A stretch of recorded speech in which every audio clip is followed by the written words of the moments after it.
अहान खुद इस पूरे गेम का मास्टरमाइंड था। और अगर वो मना कर दे तो? शौर्य को लगा जैसे अहान उसकी बातों में आ रहा था। अगर वो मना करेगी तो वो कभी भी गिल कंस्ट्रक्शन में वापस नहीं आ पाएगी। इस बार अहान को अपना गुस्सा रोकना मुश्किल हो रहा था। उसने शौर्य से कुछ कहे बिना ही कॉल काट दिया। अहान, ये क्या किया आपने?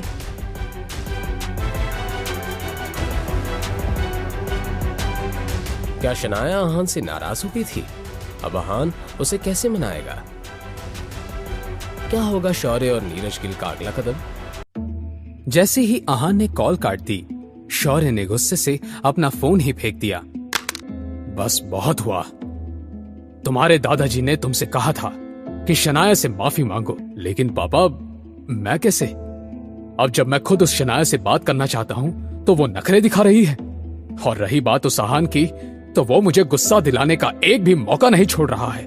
और शनाया के घर जाके सीधे उससे माफी मांगो। पापा, उस शनाया से माफी मांगकर मेरी इज्जत की क्या रह जाएगी? तुम्हारी इज्जत जरूरी है या स्प्रिंग कॉर्पोरेशन की डील? ठीक है पापा। शौर्य नीरज गिल के साथ शनाया के घर आने के लिए निकल गया। ये तुमने क्या किया? शनाया ने अहान से सवाल करते हुए कहा। बहुत अच्छा किया। उस शौर्य के साथ ऐसा ही करना चाहिए। शनाया अपनी बात कहते हुए मुस्कुराने लगी। बहुत देर तक दोनों यूं ही हंसते खिलखिलाते हुए बात कर रहे थे। कब शाम हो गई पता ही नहीं चला। मिसेस यामिनी गिल भी हॉस्पिटल से घर आ गई कि डोरबेल बजने लगी। पता नहीं कौन आया है। जब मिसेस यामिनी गिल ने देखा तो वो दंग ही रह गई। मिसेस यामिनी गिल ने यह देखा कि दरवाजे के बाहर उनके जेठ जी नीरज गिल और उनका बेटा शौर्य खड़े थे। उन्होंने बस बेमन से नीरज गिल और शौर्य को अंदर आने को कहा। कुछ देर के ऑकवर्ड सन्नाटे के बाद नीरज गिल ने फाइनली अपना मुंह खोला। शनाया, बेटा तुम्हारे और शौर्य के बीच जरूर कोई गलतफहमी हुई है। अहान ने इस बात को सुनते ही शनाया के चाचा जी से एक सवाल करते हुए कहा। कैसे गलतफहमी?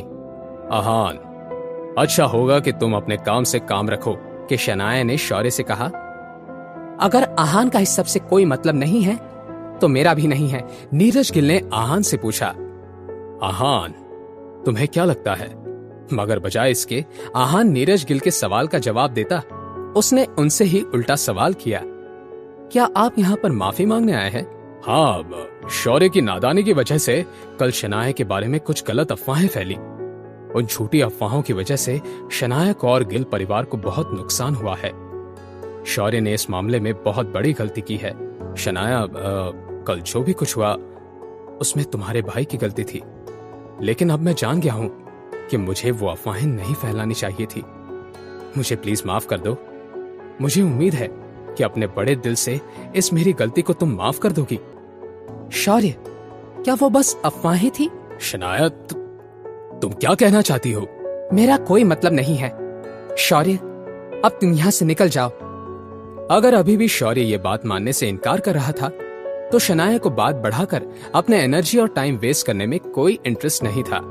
अब इस पॉइंट पर नीरज गिल को अपने बेटे पर थोड़ा थोड़ा शक होने लगा, लेकिन फिर भी उन्होंने अपने गुस्से पर काबू करते हुए शनाया से कहा। शनाया, मैं जानता हूं कि शौर्य ने बहुत बड़ी गलती की है जिसे माफ नहीं किया जा सकता, मगर चाहे जो कुछ भी हो जाए हम एक परिवार हैं। हम बात करके इन सारी प्रॉब्लम्स को सॉल्व कर देंगे। नीरज गिल की ये बात सुनकर अहान इस तरह से हंसने लगा मानो उनका मजाक उड़ा रहा हो। परिवार?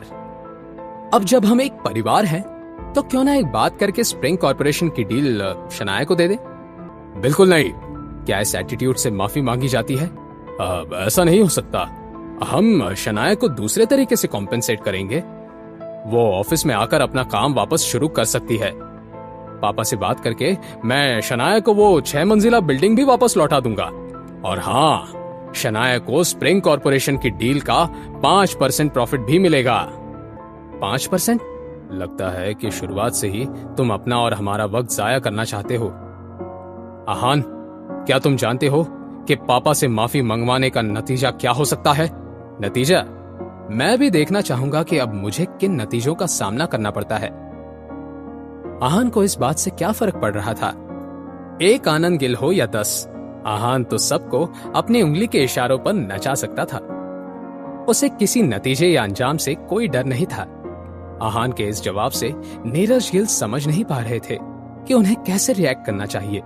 तो फिर ठीक है, उम्मीद है कि जब तुम्हारे सामने मुश्किलें होंगी तब भी तुम इतने ही बेफिक्र और बेशरम बनकर उनका सामना करोगे। मगर अब वो आहान और शनाया की होने वाली हालत को सोचकर एक्साइटेड हो रहा था। अपनी बात कहने के बाद शौर्य और नीरज गिल वहां से चले गए। उनके जाने के बाद जब आहान ने पीछे मुड़कर देखा तो मिसेस यामिनी गिल उसे गुस्से से घूर कर देख रही थी। आहान, तुम किसके भरोसे पर ये सब कर रहे हो? कौन है जो तुम्हें मदद कर रहा है? नहीं तुम हो, कोई भी मेरी मदद नहीं कर रहा है। क्या तुम्हारे पास कोई बैकिंग नहीं है? तो फिर जेठ जी की बातों को मान क्यों नहीं लिया?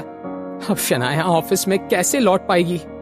जब मिसेस यामिनी गिल आहान को डांट रही थी तो शनाया ने आहान के पास जाकर उससे सवाल करते हुए कहा, आहान, तुम अपनी असलियत कब तक छिपाने वाले हो?